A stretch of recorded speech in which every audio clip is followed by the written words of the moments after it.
Muito bem, irmãos. Nessa noite nós vamos continuar vendo a carta que Tiago escreveu e vamos ver o capítulo 3 dessa carta, naquilo que ela tem de mensagem para nós. Tiago, capítulo 3, vamos ler do verso de número 1 até o verso de número 12. Tiago 3, de 1 ao 12. Eu vou ler aqui um versículo e a gente vai lendo aqui cada um desses versículos. Diz assim a palavra: Meus irmãos, não vos torneis muitos de vós mestres, sabendo que havemos de receber maior juízo.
Pois toda espécie de feras, de aves, de répteis e de seres marinhos se doma e tem sido domada pelo gênero humano.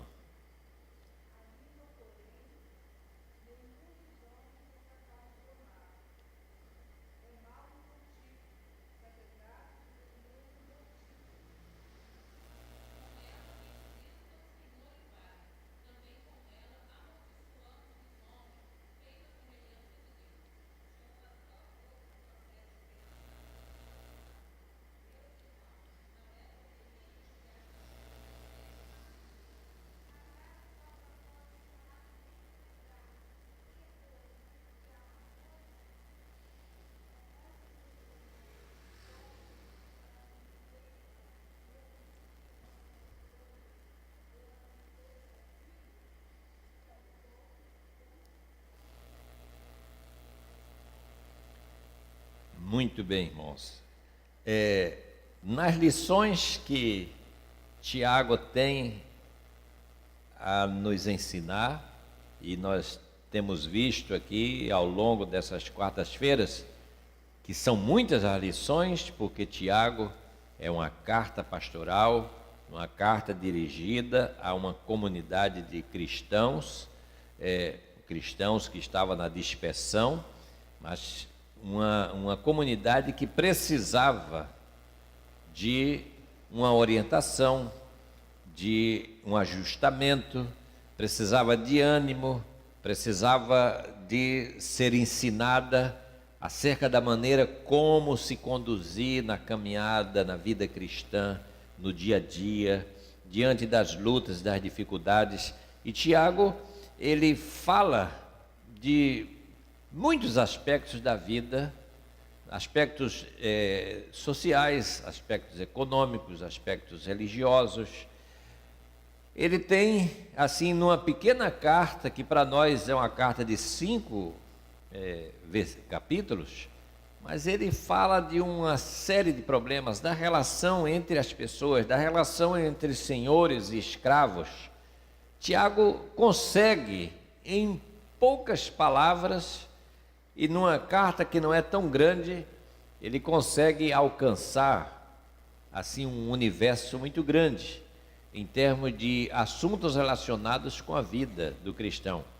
E aqui nesse capítulo 3, ele enfatiza uma coisa que é muito importante, que é essa questão do equilíbrio que nós devemos ter como pessoas, na maneira em que nós nos dirigimos às pessoas, as palavras que nós devemos usar, a maneira que nós falamos e deixamos de falar, aquilo que nós dizemos.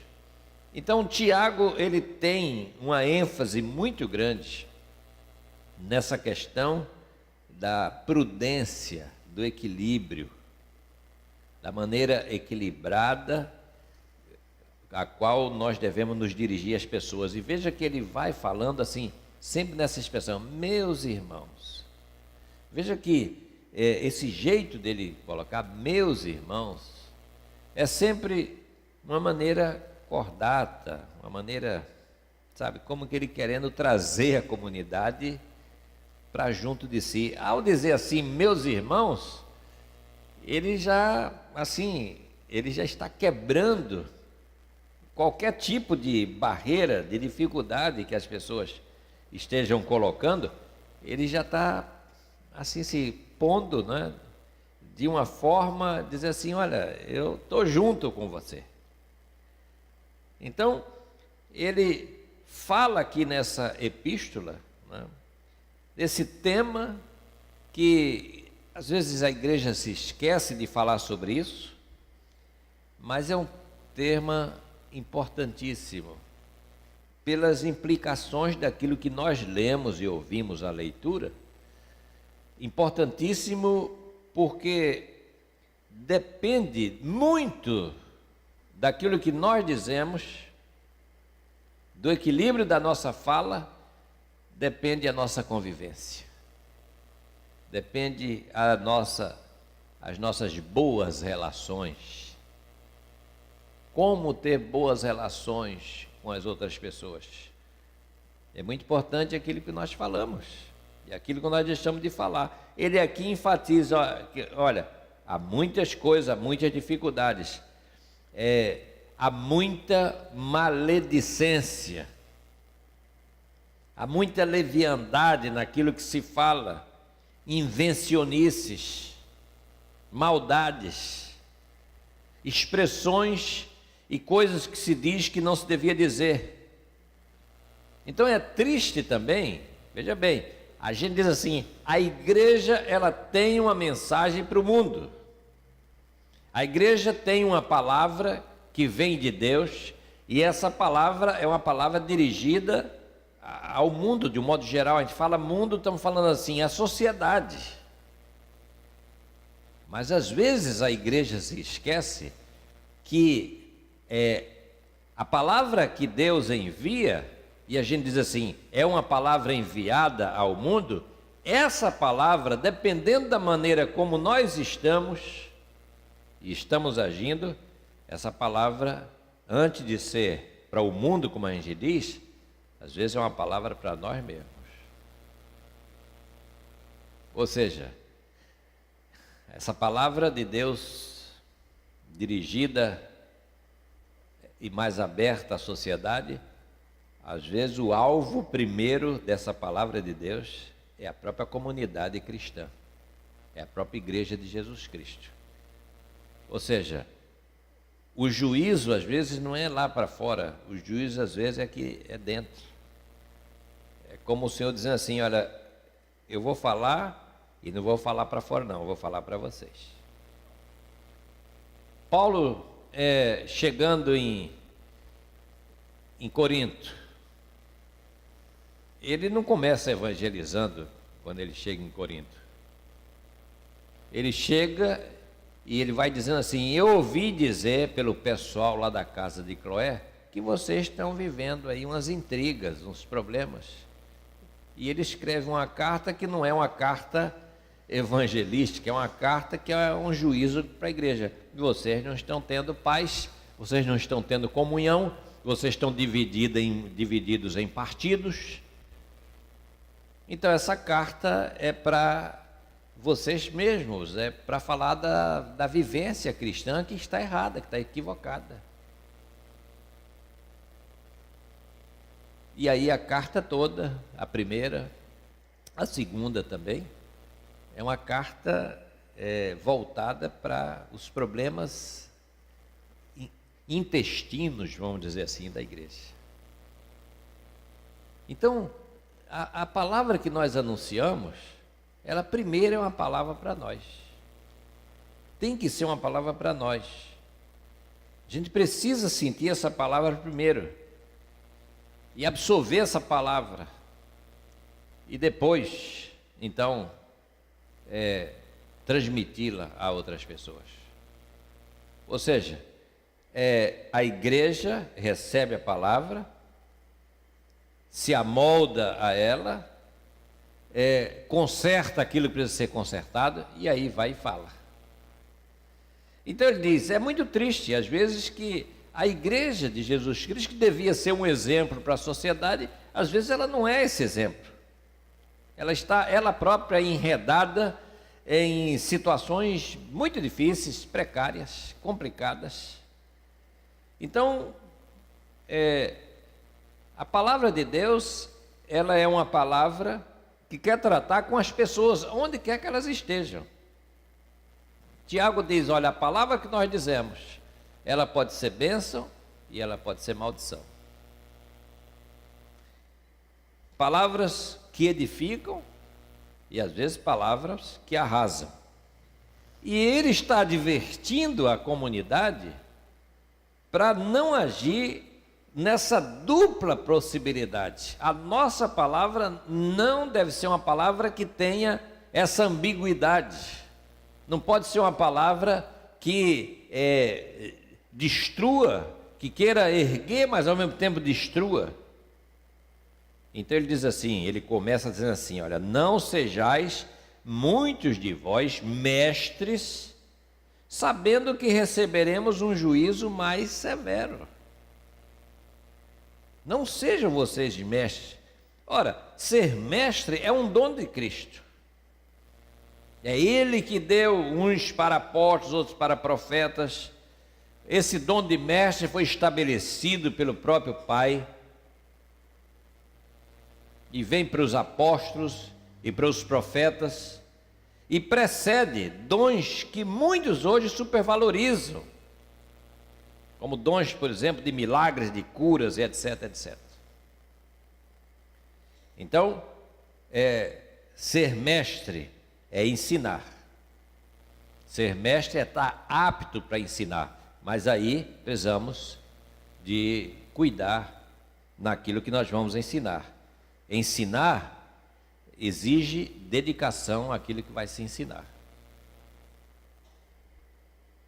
Então não sejam mestres segundo a sua própria visão, segundo a sua própria ótica.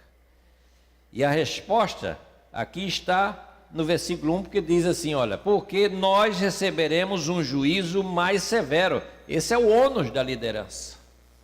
Esse é o ônus de ser mestre. Ou seja, quanto pesa ser um líder? E por que as pessoas desejam liderar? Alguns acham que ser líder é uma forma de ser visto, de estar na frente. Enfim, não é pelo fato de que recebeu um dom do ensino e quer praticar aquilo, quer exercitar aquilo, quer exercer aquilo. Mas é porque tem projetos, a gente diz assim, pessoas que têm projetos pessoais e querem colocar esses projetos pessoais acima de tudo. Então, é preciso ter consciência de que o fardo do líder é um fardo pesado. Além da função que ele desempenha, há também aquele fato de que Deus há de requerer das mãos desse líder, desse mestre, desse que ensina, há de requerer dele muito mais do que dos outros, porque ele é responsável, porque ele forma opiniões, porque ele ensina, e as pessoas na sua simplicidade, as pessoas às vezes na sua até inocência, elas absorvem aquilo, ela acolhe aquela palavra. E sem saber, às vezes estão sendo ensinadas de uma maneira totalmente equivocada. Então é como que o Tiago está dizendo assim: o fardo é pesado no sentido de que Deus vai requerer isso. Isso não vai ficar assim, gratuito. Então Tiago, ele fala a respeito dessa responsabilidade que nós temos. Aquele que ensina deve ter cautela. Primeiro, porque ele é um mestre. Segundo, porque ele está usando a palavra, e essa palavra que pode levar à vida e pode levar à morte. Então a responsabilidade é muito grande.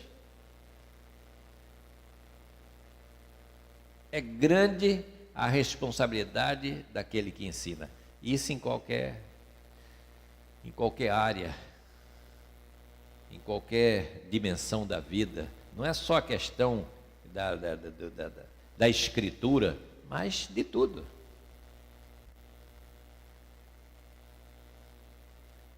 Havia um certo dono de fábrica na Segunda Guerra, na Alemanha, que ele colocou a fábrica dele à disposição. Ele era contra a guerra, e ele colocou a fábrica dele à disposição para fazer armamento. E aí, então ele empregou muitos judeus para fazer aqueles armamentos, mas ele, de uma maneira consciente, ele fazia munição para o exército alemão, mas fazia munição de tal maneira que as balas nunca funcionavam. Quer dizer, ele ensinou aqueles judeus a fazer munição, quer dizer, estava trabalhando, porque senão eles iam ser mortos imediatamente. Ele estava trabalhando, mas conscientemente ele estava trabalhando de uma maneira que, para aquilo que se queria, era um trabalho inútil, mas consciente. Então ele ensinou a fazer daquela maneira. Estava prestando um serviço vamos dizer assim, à sociedade de um modo geral. Então veja que aquilo que se ensina pode ser ensinado de qualquer maneira. Esse só se foi saber que foi um grande serviço depois que terminou a guerra. As armas dele não funcionavam. Desconfiaram, os nazistas desconfiaram, mas não chegou a perceber a que ponto chegava aquilo. Aí depois se descobriu que era inútil, não funcionou, não ia funcionar nunca, entende? Porque ele estava salvando vidas. Quem sabe, quem é mestre em uma determinada área, vai trabalhar para o bem ou vai trabalhar para o mal. No caso, nós cristãos precisamos atentar para trabalharmos, para fazer aquilo que é bom. Então ele dá a resposta aqui, no versículo 2, né? Pois todos tropeçamos em alguma coisa. O mestre não é exceção. Ele é uma pessoa avisada. Ele é uma pessoa que está na frente. Ele abre sua boca, articula alguns sons, diz alguma coisa e ele é responsável por aquilo que ele diz. Por isso que Jesus diz lá em Mateus capítulo 12: porque pelas tuas palavras serás justificado e pelas tuas palavras serás condenado. Ou seja, as palavras. Então Tiago, aqui nesse ponto, ele está alertando a igreja, alertando essa comunidade da necessidade que nós temos de controlar a nossa língua, de cuidar. E ele vai dizer assim, olha, ele faz aqui umas comparações, olha como se faz, né? Por exemplo, olha como se coloca freio na boca do cavalo, os arreios, e ali se controla, né? O cavalo tem uma grande força física e tal, mas ele é dominado por um pequeno instrumento, né, que é colocado ali, e solta ele vai, segura um pouco, ele se prende, e depois ele dá o exemplo do grande navio, né, de grande tonelagem que é lançado no mar, mas é o leme, né, o leme do navio que faz com que aquela grande embarcação ela vá de um lado. Me lembro quando Tive a oportunidade de pegar, lembro, navio, na época que eu servi e viajei no mar. E realmente, virou ali, claro que não é de imediatamente, igual um carro, mas virou, não é? Aquilo vai guinando, né? Aí diz, boreste, bombordo, é a linguagem de mar. E aí, bombordo, boreste, esquerda, direita, né? Tantos graus e tal. Um pequeno instrumento, que você com a mão ali, e uma tonelagem, uma embarcação imensa, né? Então, o pequeno controlado pelo grande, a parte controlando o todo. Tiago está dizendo assim: controlar a língua é como controlar a vida. Aquele que controla a sua língua está controlando a vida. Então ele ilustra o poder da palavra com 4 figuras. Ele usa aqui no versículo 6, a língua é fogo. E tudo é metáfora. Mal irrefreável, versículo 8. Fonte, árvore, versículo 11, versículo 12. Ou seja, a língua é fogo destruidor que brota de uma pequena fagulha. Uma pequena palavra, ela pode suscitar uma longa contenda. Uma palavrinha só que se diz pode estragar tudo, pode perturbar o ambiente, pode acabar com a paz, pode fazer aquilo que estava indo bem e de repente aquela palavra mal situada, mal colocada, aquela palavra equivocada, ruim, aí diz assim, olha, estragou tudo. Aqui a gente para. Algumas vezes a gente não se dá conta, irmãos,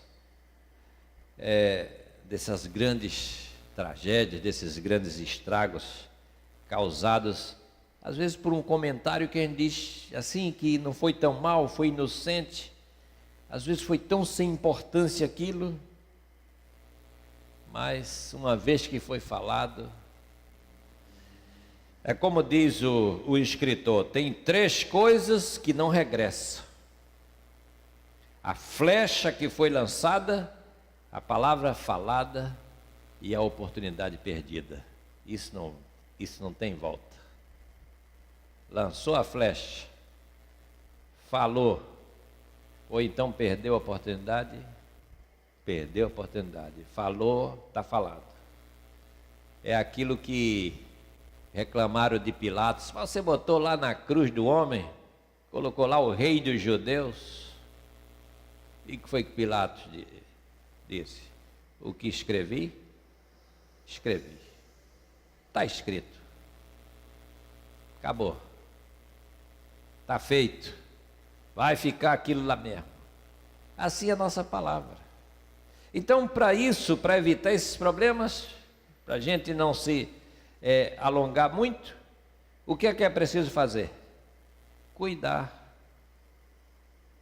da nossa... E cuidar como? Primeiro, ter equilíbrio. Tem pessoas, não tem aquela pessoa que a gente fala assim, fulano fala pelos cotovelos. Como é isso, falar pelos cotovelos? É assim, né? Sai falando, sai dizendo, e fala sem pensar. Aí depois, poxa, mas eu falei isso. Quem age assim, ou quem é dessa maneira, sempre vai se arrepender. Sempre vai se arrepender das coisas ditas, das palavras ditas, sempre. Então é preciso o quê? Se controlar. Assim, aprender a ouvir aquilo que as pessoas estão dizendo, né? Claro que nem sempre a gente gosta daquilo que as pessoas estão dizendo, mas aí a gente tem aquele equilíbrio, de assim, deixa eu pensar aqui no que eu vou falar. Então esse equilíbrio, ele é importante. Vocês já notaram, por exemplo, igreja, estamos numa igreja, num templo, né? Vocês já notaram que, como existe na igreja aquilo que se chama de mal entendido? Como é que foi isso, né? Um mal entendido? Como mal entendido? Não, que ela disse que eu falei isso, mas eu não quis dizer aquilo assim. Então, a gente está sempre lidando com isso aqui. Mal entendido. Foi falado. Mas aí a pessoa diz, não, mas não foi que esse sentido, eu não quis dizer dessa maneira. Mas disse, mas falou. Então Tiago está dizendo, é preciso muito cuidado com isso. E como fazer isso? Pense antes de falar. Por quê? Porque de uma forma ou de outra a gente vai responder pela palavra que foi pronunciada. Então Tiago diz assim, cuidado com a duplicidade daquilo que você fala.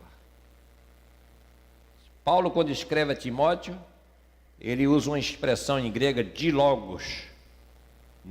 Dilogos é tipo assim, não seja de duas palavras. O presbítero não pode ser, o diácono não pode ser pessoas dilogos, é duas palavras. Ou seja, que fala uma coisa e fala outra. Está esse lado aqui reclamando, vocês estão certos sim, tal. Aí, deixou aquele lado, aí vai agora para... Mas isso assim, rapaz, eles falaram isso. Não, você está certo. Entende? Está todo mundo certo? E onde é que está o problema? Então não tem problema, é aquela pessoa que fica assim, se ajeita daqui, se ajeita dali, isso não resolve nada. É aquela pessoa que se ilude com aquela sensação de que ela vai fazendo assim, ela vai ficar bem com todo mundo. E quem age assim não fica bem com ninguém. Porque daqui a pouco o outro... Mas ele concordou com a gente, foi? Não, mas ele concordou com a gente também. Mas como foi isso? Porque nossas questões estão se chocando. E como é que ele concordou com vocês e concordou com a gente? Por que ele fez isso? Eu tenho visto a experiência de pessoas que agem assim e não terminam bem. Porque ninguém gosta de tratar com a pessoa que age dessa maneira. Ou seja, acaba sendo visto como pessoas que não são de confiança, que não tem uma palavra. Porque tem hora que você, para o seu maior amigo ou sua maior amiga, que chega diante de você com a situação, você tem hora que você tem que dizer assim, você é meu amigo, minha amiga, mas você está totalmente errado. E eu estou dizendo isso para você porque eu tenho amizade com você. Quero o teu bem, mas não haja assim não. Isso é ser amigo. Quem não é amigo, ri, põe a mão nas costas e diz que está tudo bem, porque ele não quer se envolver, não sei o quê. Mas o amigo, amiga, aquele que tem interesse para a gente, vai dizer as coisas que elas são. E se a gente estiver errado, vai dizer quem está errado. Tiago diz, nós precisamos agir dessa maneira. Então ele cita, não é, aqui, não é, uma árvore pode produzir 2 tipos de frutos? Vocês leram aí? É uma pergunta retórica. Ou seja, claro que não.